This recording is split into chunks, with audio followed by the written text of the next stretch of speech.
What's good, guys? It's Cam, and I'm back with another podcast. So today, happy Monday, happy Valentine's Day, and congratulations to Matt Stafford finally getting his first Super Bowl ring. Now, I'm not a Matt Stafford fan. I'm not a Detroit Lions fan, but I'm a fan of stories. I'm a fan of cool narratives, cool stories. Because I'm a media personnel at heart. I'm a journalist. I'm a reporter at heart. So, I like those stories. I like to sink my teeth into stories that are relatable, that are cool.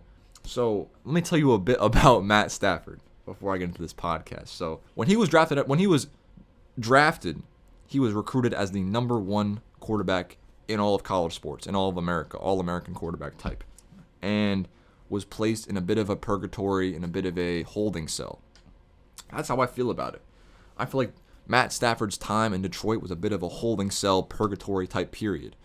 Because it's not even that Matt Stafford was a bad player. It's that he was subject to a criminally bad environment, a destructive organization, not a lot going on in Detroit. Coach carousel, new coach almost seemingly every 4 years. Coaches couldn't get wins, playing in a division with Aaron Rodgers. So it doesn't help you have to play Aaron Rodgers twice a year. Probably doesn't help you have to also face the Bears and cold Chicago and Minnesota, stuff like that. So those games are tough. You're playing in Detroit. You probably don't like being in Detroit, cold city. And oh yeah, by the way, your coach sucks, your team sucks, your GM sucks. Everything about the team sucks. But you're still a really good quarterback. I think people still respected Matt Stafford because with all of that drama going on, Matt Stafford never pulled a Aaron Rodgers. He never pulled a James Harden. He literally stayed with one of the most shittiest franchises in the whole National Football League. He stayed with them. And yes, obviously, he got quite a bag. He got quite a bag. I think at one point he was the highest paid quarterback in all football. Or the highest paid player in all football at one point. I'm pretty sure he's been eclipsed of that credit now, but back then when he was on Detroit, they had to do everything in their power to keep him. So for 13 years, Matt Stafford spent his time in a holding cell until finally he gets a call from Sean McVay and the Rams, and they make the trade for Jared Goff to go to Detroit and for Matt Stafford to come to LA.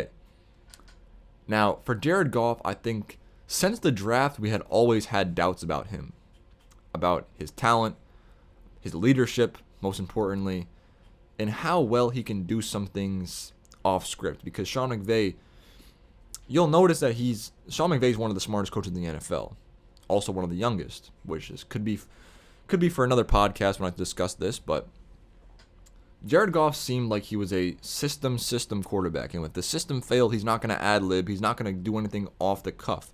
It's all according to the system and the game plan. Now, for some quarterbacks that works out, Some quarterbacks are even considered GOATs because they follow the system right to the T, crossing T's, dotting I's, doing everything that's exactly in the play, right?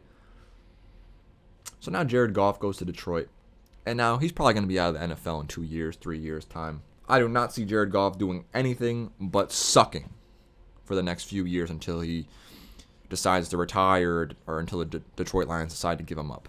Anyway, Matt Stafford finally comes to LA, basically in the situation of his dream. He spends the 13 years basically being looked over, thought of as overrated, this and that. All people are like, oh, his arm isn't even that good. Goes to the Rams, first year, wins a Super Bowl. I think we have to give Matt Stafford a lot more credit than we already do. I know people have been talking to me about Matt Stafford for quite some time now. And to be honest, I've been neglecting him for a long time because him being in Detroit, it just seemed like he was okay with being irrelevant. I think I had a skewed view of Matt Stafford because I always knew he was getting a bag. I always knew he was getting paid a lot of money just to be on an irrelevant team. So I always wondered, why such a good quarterback would be on such a bad team and never really amount to anything. Yesterday proved it to me. And I was thinking about this. It's not that deep, but I thought about this yesterday. It's like, how long are you willing to wait before you finally get your dream opportunity? Now, this is a little more than sports, but it's a good question.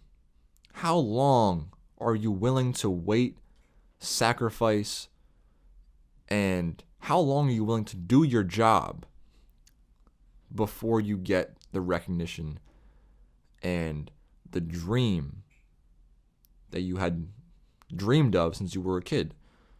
How long are you willing to wait for that? And for most people, they're not willing to wait more than a second. People my age, people younger than me, they're not willing to wait more than a second to get what they want. For Matt Stafford, he seems like he's calm and he's comfortable with waiting because now he sees what all that waiting and all that process was working towards. If Matt Stafford had demanded trades and demanded, I need to leave the Detroit Lions now, I have to go to a team and get a ring. If he's stressed out about getting a ring, chances are Sean McVay might have not called his phone. Chances are Jared Goff might still be on the Rams. And if he was the quarterback last night, Joe Burrow might be the one lifting that trophy. But since we can't go back in time, since there's no reason in talking hypothetically on a podcast or even talking hypothetically in any fashion discussing sports media, because hypothetics, it doesn't really make any sense when you have the facts right in front of you most of the time. Matt Stafford proved that even in the worst of situations, even being in the worst of situations, the worst of environments, if you trust your game and you trust what you're doing, stuff will work out. So I wasn't rooting for the Rams last night. I don't know who was. I was rooting for the Bengals, right? I was rooting for Joe Burrow and the young players, Jamar Chase, and, those are the guys I root for because they're around my age. I saw them play in college. So I root for the guys who are closer to my age bracket. And it only makes sense, right? But it made me think about it. Because I was rooting for a guy like Joe Burrow, obviously. I'll root for Joe Burrow. Comes off an ACL injury. Now he's in the Super Bowl. Comes off getting drafted to basically another Detroit situation. He gets drafted into Cincinnati. They get a new coach. All of a sudden, the situation changes. Now, I don't think anybody expected the Bengals to be in this position. So credit to the Bengals for being even in the Super Bowl. Because a second-year QB, a first-year wide receiver, and this is a third-year coach in the Super Bowl with the best team in the National Football League. The Rams were literally built to be in the Super Bowl. Every single position, they had an answer. Good quarterback, great quarterback, great wide receivers, great defensive pass rush, great offensive line, good cornerbacks and secondary. Let's be honest, Jalen Ramsey got burned on quite a few plays last night. I don't know what was going on with him, but he still got the W. Good cornerbacks, okay? Altogether, they had a team built to win. The Bengals had a team they literally just drafted. They spent 3 years just drafting these players, getting these players prepared. So the Bengals are more of a homegrown type team. The Rams are a team that reminds me of the Yankees, the Dodgers. They literally just bought these players pretty much. They just brought them in just to win a Super Bowl, and it worked. So whatever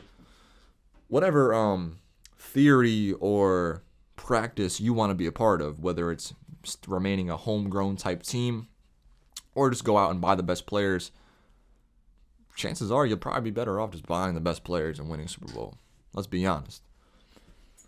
But still, if Joe Burrow and Jamar Chase would have won the Super Bowl right there, if Joe Burrow would have been the one holding up the trophy, yes, of course it would have been nice. News companies would have been going crazy, getting the perfect angles, pictures of him. Then the next morning, everybody's saying Joe Burrow is America's new quarterback, this and that. They already had it prepared. They already had all of the stories prepared probably. There's probably a guy working for the Associated Press already pumping out stories, and he had to probably delete them when the Bengals didn't win. Because this last week, the last 2 weeks, all you've heard about was about Joe Burrow. How confident he is. How calm he is. How he dresses. How he looks. Matter of fact, I was watching the game last night with my roommate Sam. They probably had a 2-camera setup on Joe Burrow the entire night. I swear to God, bro. If you go back and you watch the game, every single time the Rams got a first down or the Rams got a completed pass, they put the camera on Joe Burrow. Joe Burrow had nothing to do with any of those plays. They're just showing him sitting on the bench looking like stale-faced, looking on the ground, looking at his teammates, whatever. They were putting a lot of pressure on Joe Burrow this week in the last 2 weeks. And obviously that was propagated by all these people on social media falling into the same thing. Like, everybody wanted Joe Burrow to win. Nobody wanted him to lose, right? But it got to the point where I think people started forgetting that Joe Burrow's only in his second year. This is his second year.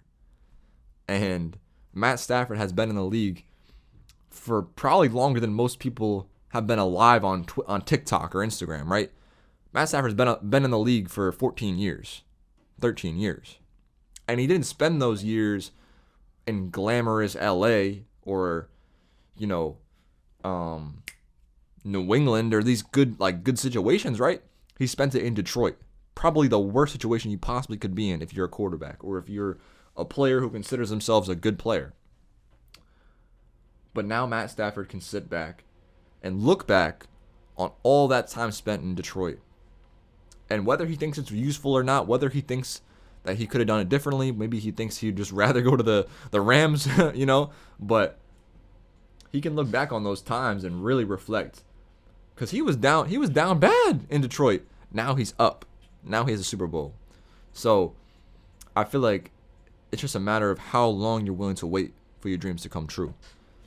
And for a lot of people in America, for a lot of people who supported Joe Burrow, they wanted that dream to come through, or they wanted Joe Burrow's dream to come through in 2 years. Most likely that is not how it goes in the NFL.